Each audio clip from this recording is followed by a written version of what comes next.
Hello friends, welcome to the new video of revision series. Myself Sumit Solanki and let's start the new chapter in the revision series. Okay. So सबसे पहले हम देख लेते हैं what is the revision series, है ना। जो बच्चे नए जुड़े हैं उनको एक बार मैं बता देता हूँ फटाफट रिवीजन सीरीज क्या है और हम इस सीरीज में करते क्या है। सो रिवीजन सीरीज में क्या कर रहे हैं हम, एक एक चैप्टर करके पिक कर रहे हैं हम नीट के लिए।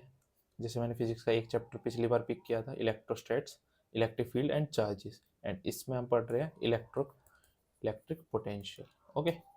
सो इसमें क्या होगा, हम इलेक्ट्रिक पोटेंशियल से रिलेटेड जितनी भी इम्पोर्टेंट थ्योरी होगी, इम्पोर्टेंट थ्योरी वो सारी पढ़ लेंगे। Okay.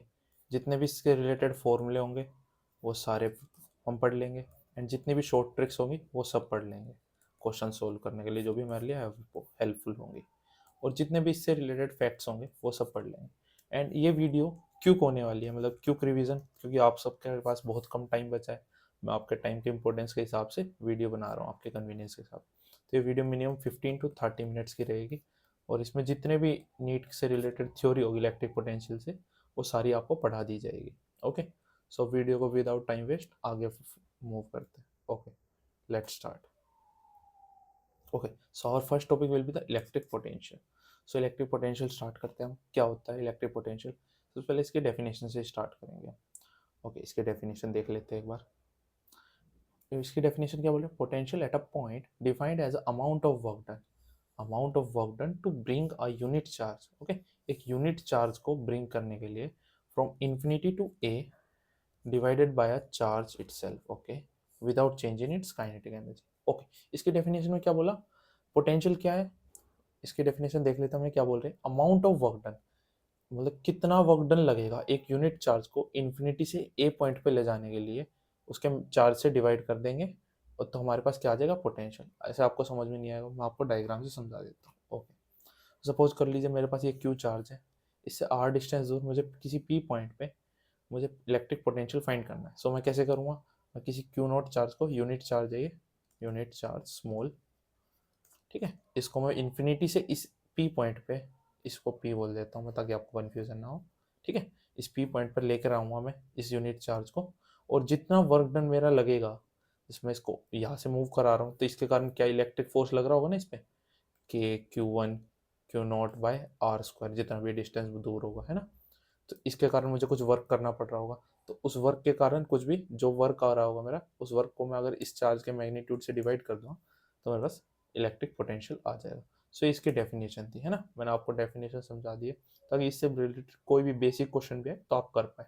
Okay, move ahead.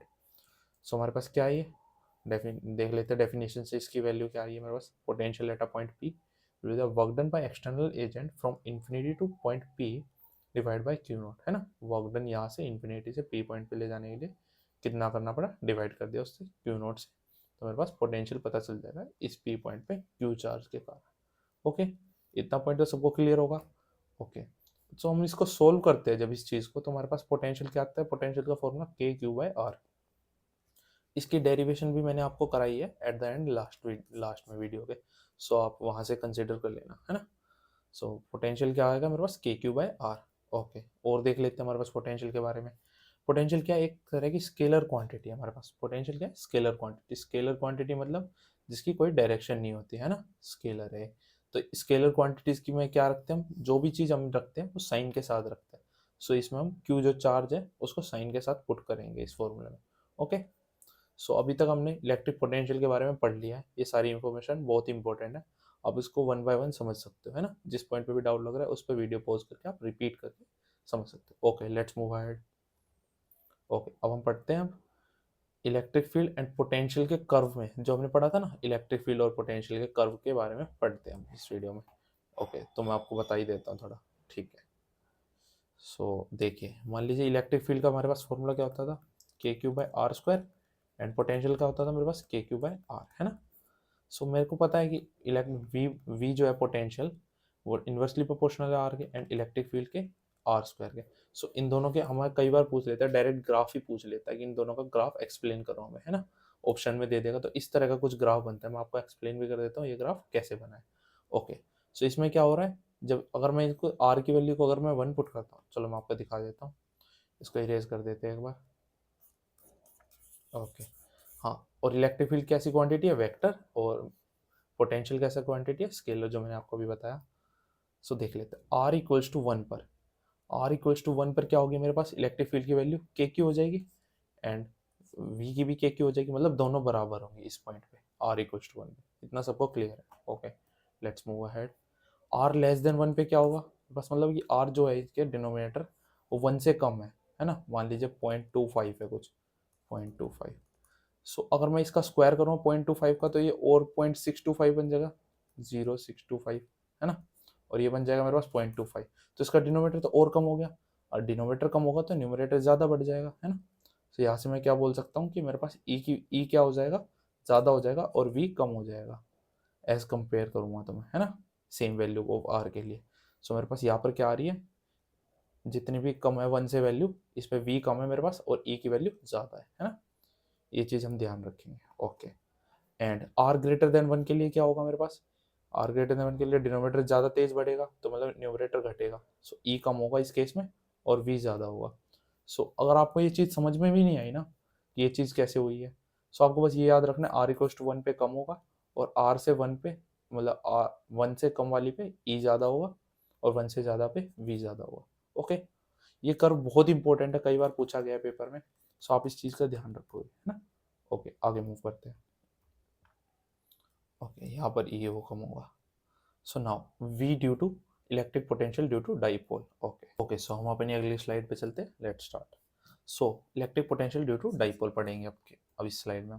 So firstly electric potential due to dipole in axial point. Okay, axial point मतलब डाइपोल की डायरेक्शन, डाइपोल की डायरेक्शन क्या होती है, माइनस क्यू से प्लस क्यू की साइड, तो इस डायरेक्शन में हम पढ़ेंगे क्या होता है इलेक्ट्रिक पोटेंशियल किसी पी पॉइंट में। ओके, सपोज कर लेता हूँ मैं सेंटर ऑफ डाइपोल से आर डिस्टेंस पे हम पढ़ रहे हैं कि वैल्यू ऑफ वी पी क्या होगी हमें, है ना, और ये वाला एल एल दे रखा हमें। सो ये वाली चीज़ माइनस क्यू से डिस्टेंस कितना हो जाएगा पी पॉइंट का, r plus l, and plus q से r minus l. Okay, let's start. Okay, VP देख लेते हैं हम, वीपी क्या होगा, स्केलर क्वांटिटी है तो नॉर्मल स्केलर एडिशन होगा, V one plus V two हो जाएगा। ओके, सो देखते हैं वी वन क्या होगा मेरे पास, फॉर्मूला क्या था वी का फॉर्मूला था मेरे पास के क्यू बाय आर, है ना। सो क्यू को और कैसे पुट करना था, साइन के साथ, तो वैसे ही हम पुट करेंगे और सोल्व कर लेंगे। सो वी वन मैंने पुट करा, क्या हो जाएगा, k q by r minus l, k q by r minus l distance, minus इसको क्यू को मैंने साइन के साथ पुट करा है, सो इसीलिए माइनस क्यू आया बाहर, के क्यू और डिस्टेंस का r plus l. Okay, move करते हैं फॉरवर्ड। सो ये इसको सोल्व करने पे मेरे पास ये बन जाता है कुछ, और अगर मैं ये एजम्पशन लेके चलूँ एल बहुत स्मॉल है, जो कि शॉर्ट डाइपोल्स के लिए हम कंसिडर करते हैं इन जनरली केसेस, सो वो चीज़ देखें तो हमारे पास फॉर्मूला आ जाता है वीपी के लिए, के पी बाय आर स्क्वायर, और ये पी क्या है, पी है हमारे पास क्यू इंटू टू एल, है ना, इलेक्ट्रिक डाइपोल का मैग्नीट्यूड। ओके, आगे मूव करते हैं अब हम, ये आपको क्लियरली अब दिख रहा होगा, है ना, कोई डाउट लग रहा हो तो किसी पॉइंट पे वो आप चेक कर सकते हो। ओके, ओके, अब इक्वेटोरियल पॉइंट के पढ़ लेते हैं हम, इलेक्ट्रिक डाइपोल क्या होता है। सबसे पहले इसका डायग्राम देख लेते हैं कौन सा पॉइंट है ये।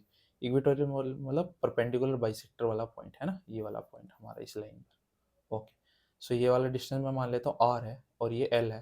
सो ये वाला डिस्टेंस एक्स जो है वो सिमेट्रिक होगा यहाँ से भी, है ना, और एक्स क्या होगा, पाइथागोरस थ्योरम से निकाल लो तो मैं l square plus r square होगा। इतना पॉइंट तो सबको क्लियर है।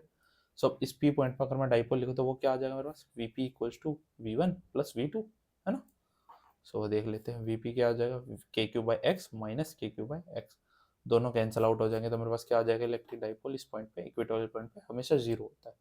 सो स्टेटमेंट में कई बार ये भी पूछ लेता है इक्वेटोरियल पॉइंट पे क्या होता है मेरे पास डाइपोल मोमेंट, नहीं मतलब कि ऐसे समझ सकते हैं ना, मतलब कि डाइपोल के लिए इक्वेटोरियल पॉइंट पे पोटेंशियल क्या होता है, जीरो होता है।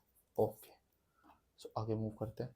इन जनरल पॉइंट पे क्या होता है, इन जनरल पॉइंट मान लीजिए कोई भी थीटा पे, डाइपोल के साथ थीटा पॉइंट पे मान लीजिए हमारे पास पी वेक्टर है, तो इसका एक्सियल पॉइंट कौन सा होगा, ये वाला पी कोस थीटा, इस साइड ये पी है तो ये भी पी कोस थीटा, और ये पी साइन थीटा, है ना, इस साइड पी साइन थीटा।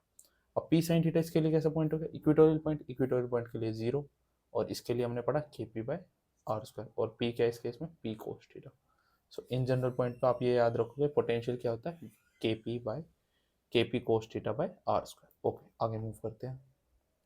अब हम इसमें पढ़ेंगे relation between electric field and potential. Okay, okay, so ये आपको क्लियरली अब दिख रहा होगा, in direction of electric field potential decreases. So electric field की डायरेक्शन में जैसे जैसे आप मूव करते जाओगे पोटेंशियल डिक्रीज होगा। मैंने आपको एक बहुत अच्छी इलिस्ट्रेशन के द्वारा ये चीज़ समझाने की कोशिश की, तो देख लेते हैं वो चीज़। ओके, सो मान लीजिए मेरे पास कोई प्लस क्यू चार्ज है, प्लस क्यू चार्ज है मतलब इसके कारण इलेक्ट्रिक फील्ड की होगी रेडियली आउटवर्ड होगी। इतना तो सबको क्लियर है, रेडियली आउटवर्ड इलेक्ट्रिक फील्ड होगी।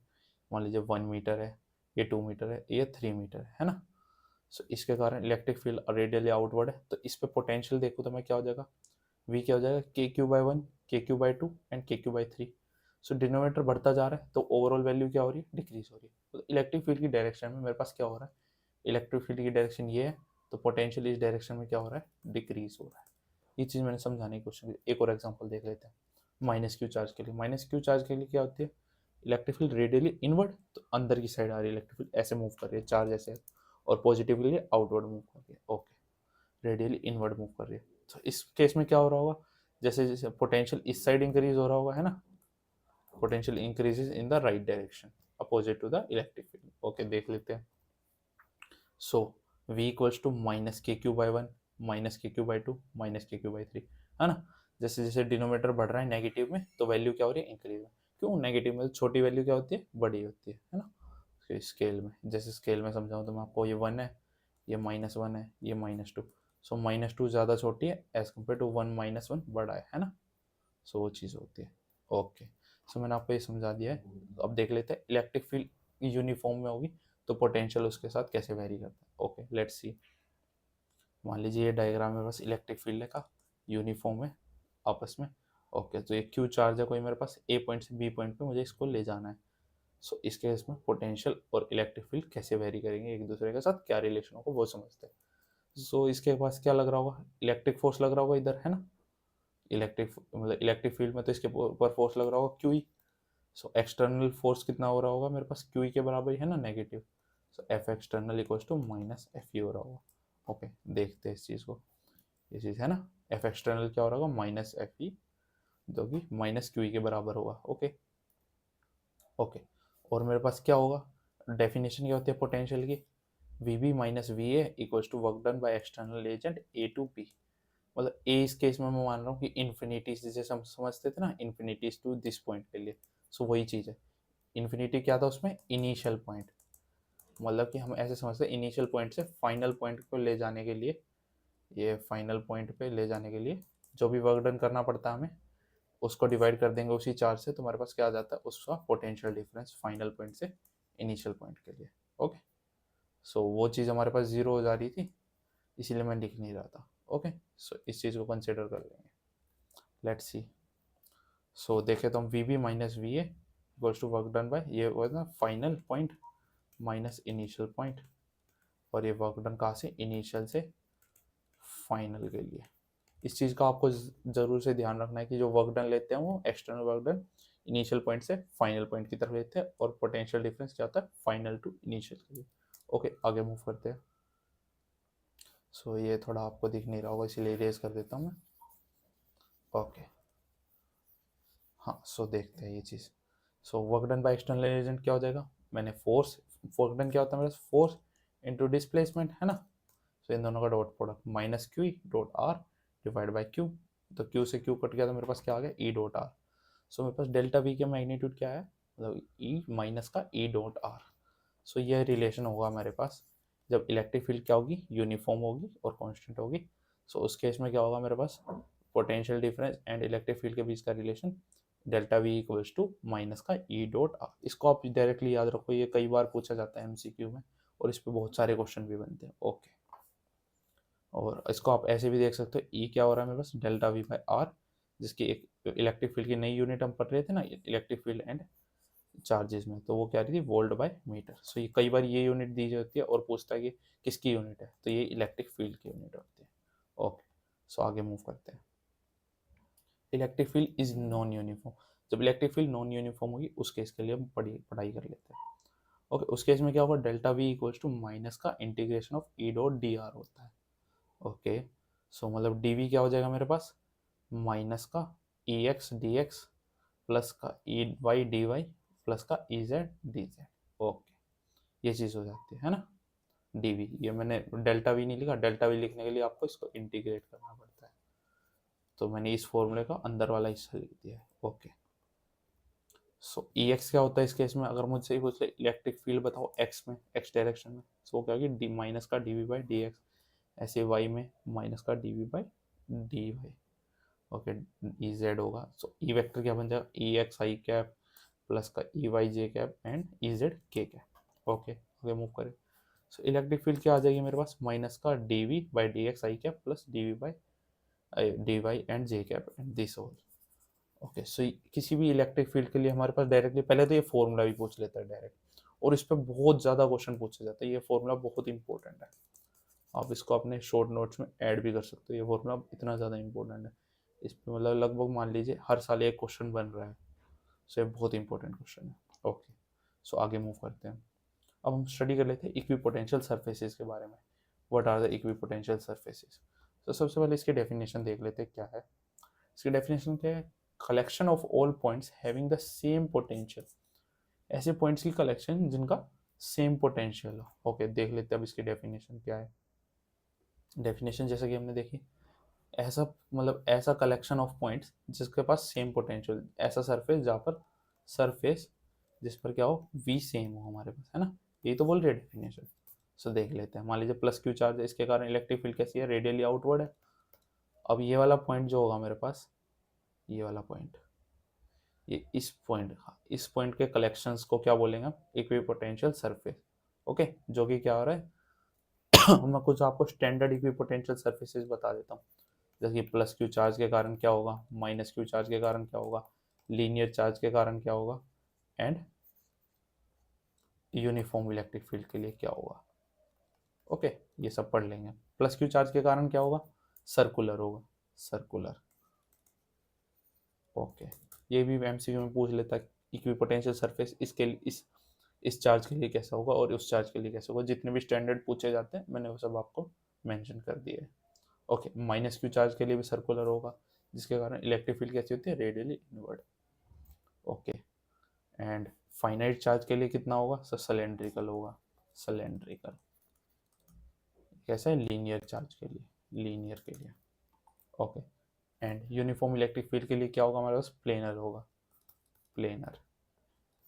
ओके, एंड इम्पोर्टेंट, सबसे इम्पोर्टेंट क्या पूछा था, इसका तो ड्रॉ करने के लिए आता है, डाइपोल के लिए कैसा होगा, है ना, प्लस वाले के लिए हमारे बताया था सर्कुलर, इसके लिए भी सर्कुलर, एंड बीच में होता है हमारे पास ये प्लेनर। सो इस चीज़ का आप ध्यान रखोगे, ये जितने भी मैंने बताया आपको ये स्टैंडर्ड है और ये काफ़ी बार पूछे भी गए एग्जाम में। ओके, और एक चीज़ और क्या ध्यान रख सकते हो आप, ये जो सर्कुलर वाली साइड है, प्लस के इस साइड वाले, यहाँ पर इलेक्ट्रिक फील्ड वीक होती है और इस साइड भी वीक होती है, बट बीच में क्या होती है, इलेक्ट्रिक फील्ड स्ट्रॉन्ग होती है। ओके, जिसके कारण ये क्या होता है, इक्विपोटेंशियल सरफेसेस क्राउडेड हो जाते हैं, ये मैं आपको आगे एक्सप्लेन करूँगा क्यों होता है ऐसा। Okay, let's move ahead. Okay, so हम अपने अगले टॉपिक पे चलते हैं, properties of equipotential surface. So first property देख लेते हैं हम क्या है, potential difference between any two points on equipotential surface is zero. Okay, क्या बोल रहे हैं, potential difference between any two points is zero equipotential surface. Equipotential surface ये खुद ही बोलते हैं जिनका पोटेंशियल सेम होता है ना, so V A minus V B तो जीरो होगा ही उस पर, सो वही चीज़ होती है। ओके, सो हम देख लेते हैं इसको। सो और सेकंड प्रॉपर्टी क्या बोल रहे हैं, no work needed to move charge on equipotential surface. और इसको देख लेते हैं हम कैसे होता है, ये क्या बोल रहे हैं, कोई भी वर्क नीडेड नहीं होता चार्ज को मूव कराने के लिए इक्विपोटेंशियल सरफेसेस पे। इसका मतलब क्या है, मान लीजिए कि इक्विपोटेंशियल सरफेस है हमारे पास, ये ए पॉइंट से बी पॉइंट पे मेरे को कोई क्यू चार्ज मूव कराना है, सो इसके लिए क्या होगा मेरे पास, डेफिनेशन क्या होती है, V B minus V A equals to work done by external agent from A to B divide by q, है ना। अब मेरे पास इक्विपोटेंशियल सरफेस है तो वी बी माइनस वी क्या होगा, जीरो, हमने फर्स्ट पॉइंट से देखा। सो हम यहाँ पर बोल देंगे कि हमारे पास वर्क डन भी क्या हो रहा है, जीरो। ओके, सो आपको समझ में आ गया दोनों पॉइंट आपस में इंटर रिलेटेड थे। सो हम थर्ड पॉइंट की तरफ चलते हैं। Okay, electric field is perpendicular to the equipotential surface. Electric field जो होती है इक्विपोटेंशियल सरफेसेस के लिए क्या होती है, परपेंडिकुलर होती है। सो हम इसका देख लेते हैं कैसे होती है, जैसे मैंने आपको पीछे एक्सप्लेन किया, डीवी क्या होता है मेरे पास, माइनस का ई डॉट डी आर, है ना। सो इसको देखेंगे, और मेरे पास ये क्या होता है, इक्विपोटेंशियल सरफेस के लिए डिफरेंस क्या होता है, मतलब पोटेंशियल का जीरो, मैंने आपको बताया था delta V equal to zero अभी फर्स्ट पॉइंट से। सो ये जीरो है। सो अगर मेरे पास ई जीरो नहीं है, इलेक्ट्रिक फील्ड है, सो वो कैसे होगी, उसके लिए क्या होगा, E dot D R cos theta को जीरो होना पड़ेगा, मतलब कोस थीटा जीरो होना पड़ेगा। कोस थीटा जीरो मतलब कि थीटा इक्वल टू 90 डिग्री। इसका क्या मतलब है, electric field is the perpendicular to the equipotential surface. ये मैंने आपको एग्जांपल भी दिया था, जब प्लस क्यू चार्ज है इसके कारण इलेक्ट्रिक फील्ड कैसे है, रेडियली आउटवर्ड। इक्विपोटेंशियल सरफेस कैसा है, सर्कुलर। सो ये जितना भी होगा ये मैं 90 डिग्री पे बना रहा होगा इलेक्ट्रिक फील्ड। ओके, सो मैंने आपको एग्जांपल के साथ ये पॉइंट भी एक्सप्लेन कर दिया। सो आगे मूव करते हैं। सो फोर्थ पॉइंट देख लेते हैं हम क्या बोल रहे हैं। Equipotential surfaces are crowded in a region of strong electric field, whereas relatively apart where the electric field is weak। मतलब बोल रहे इलेक्ट्रिक फील्ड जहाँ पर स्ट्रॉन्ग होगी वहाँ पर तो इक्विपोटेंशियल सरफेसेस क्या होंगे, ज़्यादा होंगे, और जहाँ पर वीक होगी वहाँ पर इक्विपोटेंशियल सरफेसेस क्या होंगे, कम होंगे। यही बोल रहे हैं। ओके, देख लेते हैं इस चीज़ को। सो एक एग्जांपल के थ्रू, मान लीजिए यहाँ पर 40 वोल्ट है, यहाँ पर 30, यहाँ पर 20 है, यहाँ पर 10 है ना, और ये मेरे पास क्या दे रखे हैं, ये सब मेरे को इक्विपोटेंशियल सरफेसेस दे रखे हैं। इक्विपोटेंशियल सरफेसेस, ये वाला एक है, ये वाला दूसरा, ये थर्ड एंड ये फोर्थ, और ये पी पॉइंट, ये क्यू पॉइंट, ये आर पॉइंट। सब मुझसे पूछा है इलेक्ट्रिक फील्ड कहाँ पर ज़्यादा होगी और कहाँ पर कम। अब मुझे दिख रहा है इन दोनों के बीच में ये दूर है, ये थोड़े कम दूर है, और ये सबसे पास है। सो यहाँ पर इलेक्ट्रिक फील्ड क्या हो रही होगी, ज़्यादा होगी, है ना, स्ट्रॉन्ग। और यहाँ पर रिलेटिवली इसके स्ट्रॉन्ग कम होगी, इसके कम होगी, यहाँ पर सबसे ज़्यादा वीक होगी, है ना। सो ये देख भी लो तुम, इलेक्ट्रिक फील्ड आर पर सबसे ज़्यादा होगी, क्यू पर सबसे कम, इससे कम, और पी पे सबसे कम होगी, वीक होगी। इसीलिए यहाँ पर ये इनके इक्विपोटेंशियल सरफेसेस में बहुत ज़्यादा गैप आ गया। ओके, ये आप ऐसे भी देख सकते हो, यहाँ पर क्या हो रहा है, पोटेंशियल डिक्रीज हो रहा है ना। मैंने आपको बताया था एक प्रॉपर्टी, पोटेंशियल क्या होता है, इलेक्ट्रिक फील्ड की डायरेक्शन में, इलेक्ट्रिक फील्ड की डायरेक्शन में डिक्रीज होता है। ओके, सो यहाँ पर मैंने ये फोर्थ पॉइंट भी एक्सप्लेन कर दिया। ये जितने भी पॉइंट है ना इक्विपोटेंशियल सरफेस, ये बहुत ज़्यादा इंपॉर्टेंट है। ये डायरेक्ट स्टेटमेंट वाइज भी पूछे जाते हैं एग्जाम में, और इनके ऐसे ऐसे एग्जाम्पल देके ये बहुत क्वेश्चन आस्क होते हैं। ओके, सो आगे मूव करते हैं। फिफ्थ पॉइंट देख लेते हैं। फिफ्थ पॉइंट क्या बोल रहा है, two equipotential surfaces never intersect each other.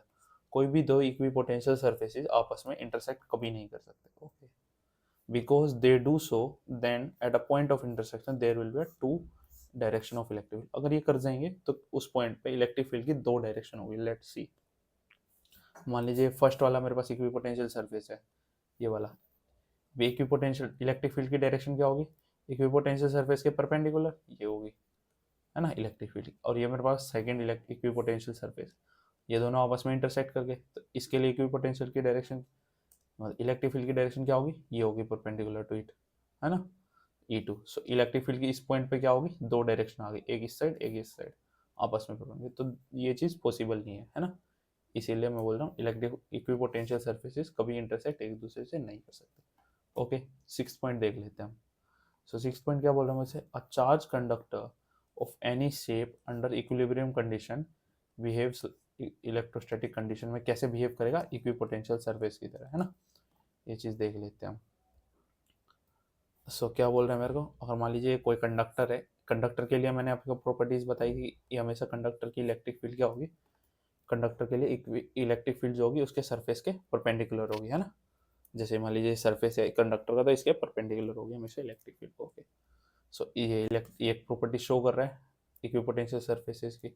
सो जो हम बोल सकते हैं कि जितने भी कंडक्टर होते हैं इलेक्ट्रोस्टैटिक कंडीशन में, मतलब कि चार्ज क्या होगा, क्यू अगर रेस्ट पे होगा मेरे पास, क्यू रेस्ट पे, सो उस केस में वे बिहेव करेंगे इक्विपोटेंशियल सरफेसेस की तरह। ओके, आगे मूव करते हैं। सो हम देख लेते हैं पोटेंशियल फॉर सेल्स के लिए, कंडक्टर के लिए क्या होता है, होलो सेल्स के लिए देख लेते हैं पहले। सो मान लीजिए वी वेरी कर रहा है आर के साथ इस तरीके से, आर रेडियस के अंदर क्या होगा, k q by r, capital r, और आर क्या है यहाँ पर मेरे पास, रेडियस ऑफ स्फीयर, है ना। और बाद में वी वेरी करेगा 1/r के साथ। ओके, सो देख लेते हैं किस तरीके से। वी इनसाइड क्या होगा मेरे पास, के क्यू बाय आर, जो कि कांस्टेंट होगा, कांस्टेंट होगा मेरे पास के क्यू बाय आर, और सरफेस पे भी यही होगा। और आउटसाइड क्या होगा, k q by small are, जो कि क्या होगा, वेरी करेगा मेरे पास as a 1/r V. Okay, अब नॉन कंडक्टर के केस में देख लेते हैं क्या होता है मेरे पास इक्विपोटेंशियल, मतलब ये पोटेंशियल्स। लेट्स सी, मान लीजिए मेरे पास कोई भी ऐसा है, कोई भी सरफेस है जिसके अंदर चार्ज क्या हो रखा है, स्प्रेड हो रखा है, ये नॉन कंडक्टर है, इसके अंदर भी चार्ज है ना।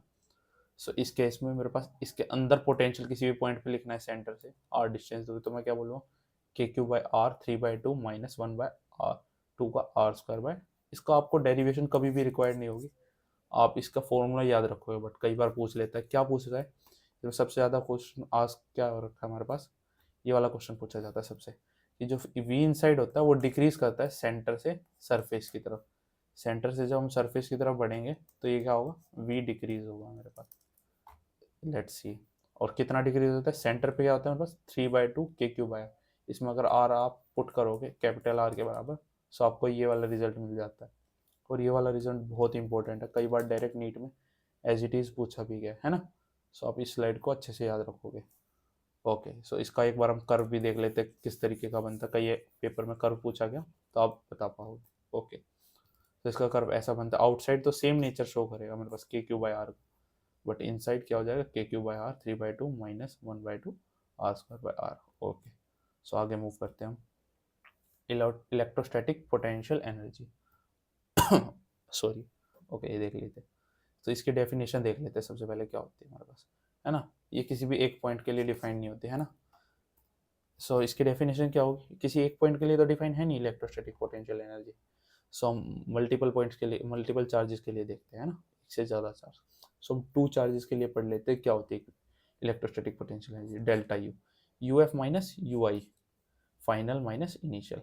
तो क्या बोल रहे हैं डेफिनेशन में, work done by external agent to change configuration A to B, किसी भी मतलब कन्फिग्रेशन, मान लीजिए ए ये बोल रहा हूँ मैं और बी ये बोल रहा हूँ, ए से बी कन्फिग्रेशन पे चार्ज को चेंज करने के लिए जितना भी वर्क डन लगता है वो क्या होता है हमारे पास, electrostatic potential energy. Okay, let's see. So U हमें विद साइन, यू क्या आता है मेरे पास, मैग्नीट्यूड वाइज के Q1 Q2 bye are, are क्या होता है मेरे पास, इन दोनों चार्जेस के बीच का डिस्टेंस, और इसको साइन के साथ पुट करें, क्यों, ये भी स्केलर क्वांटिटी है। ओके, आगे मूव करते हैं, कंसेप्ट देख लेते हैं हम ये कैसे आते हैं थोड़ा सा। मान लेता हूँ Q1 चार्ज रखा हुआ है मेरे पास कोई, इस वी पॉइंट पे पोटेंशियल क्या होगा मेरे पास, ये जो मैंने पहले आपको बताया था के Q1 बाय आर होगा। अब मैं को इनफाइनाइट से इन्फिनिटी से Q2 को यहाँ पर लाने के लिए जितना वर्क डन करना पड़ेगा वो किसके बराबर होगा मेरे पास, यू के बराबर, है ना। वो चीज़ देख लेते हैं कैसे आ रहा है, लेट्स सी। इस पॉइंट पे मैंने आपको बता दिया पोटेंशियल क्या होगा, अब V P minus V infinity equals to work done by P infinity to P, है ना। ये डेफिनेशन मैंने आपको स्टार्टिंग में ही बता दी थी, और divide by q to charge के मैग्नीट्यूड से। सो ये बताया, तो ये मेरे पास क्या आता है, यू एफ माइनस यू आई, और मैं इन्फिनिटी पे पोटेंशियल एनर्जी जीरो एज्यूम करके चलता हूँ, है ना, तभी मैं किसी पॉइंट के लिए फाइंड कर पाऊंगा पोटेंशियल एनर्जी। सो यहाँ पर ये जीरो हो गया मेरे पास यू आई इनिशियली इन्फिनिटी पे, डिवाइड बाई क्यू टू। सो इसको सॉल्व करूँगा तो यहाँ से यू क्या आ जाएगा मेरे पास, के Q1 Q2 bye are. Okay, सो मैं यू एफ माइनस यू आई को ऐसे भी लिख सकता हूँ क्यू डेल्टा वी के फॉर्म में। ये दोनों ही फॉर्मूले बहुत इंपॉर्टेंट है, आप इसको हमेशा याद रखोगे और न्यूमेरिकल्स में बहुत यूज होते हैं। ओके, सो एक हमारे पास ये इन्फिनिटी पे जीरो है, वो ये लिखा हुआ है। ओके, पोटेंशियल एनर्जी अब डाइपोल के केस में पढ़ लेते हैं, अगर कोई डाइपोल इलेक्ट्रिक फील्ड में रखा हुआ है तो उसके कारण पोटेंशियल एनर्जी कितना होगा। सो मान लीजिए मैंने आपको टॉर्क का फॉर्मूला बताया था, टॉर्क क्या होता है, पी साइन थीटा, है ना, ये हम फर्स्ट वीडियो में ही पढ़ चुके हैं। ओके, टॉर्क और वर्क डन क्या होता है बस, टॉर्क और कितना एंगुलर डिस्प्लेसमेंट, वर्क डन क्या होता है in general force into displacement, है ना। अब एंगुलर वर्क डन क्या होगा, torque into angular displacement. Okay, so मान लीजिए मेरे पास इलेक्ट्रिक फील्ड ऐसे है और ये डाइपोल ऐसे रखा हुआ है किसी थीटा एंगल पे, सो इसके कारण इलेक्ट्रिक फील्ड मतलब पोटेंशियल एनर्जी क्या होगी वो देख लेते हैं। ओके, सो वर्क डन क्या है मेरे पास, integration of tau d theta, और टाउ क्या है पी साइन थीटा का इंटीग्रेशन कर दो कोस थीटा बन जाएगा θ2 माइनस θ1 से। ओके, अब मैं 90 डिग्री पे मान के चलता हूँ, मेरे पास क्या है पोटेंशियल एनर्जी जीरो है, ताकि मैं एक पॉइंट के लिए फाइंड कर पाऊँ। तो work done by external agent क्या हो जाएगा मेरे पास, डेल्टा यू माइनस का, और ये क्या है इलेक्ट्रोस्टैटिक वर्क है ना, work done by electro external agent equals to work done minus का work done by electrostatic force. Okay, so minus p cos θ2 minus cos θ1 आ जाएगा, और किसी पॉइंट के लिए लिखोगे तो आपके पास यू टी थीटा का फॉर्मूला बन जाएगा minus p dot E. Okay, so आप इन सब चीज़ों का ध्यान रखोगे। सो यहाँ पर मैं आई थिंक कंप्लीट होता है हमारा सेशन।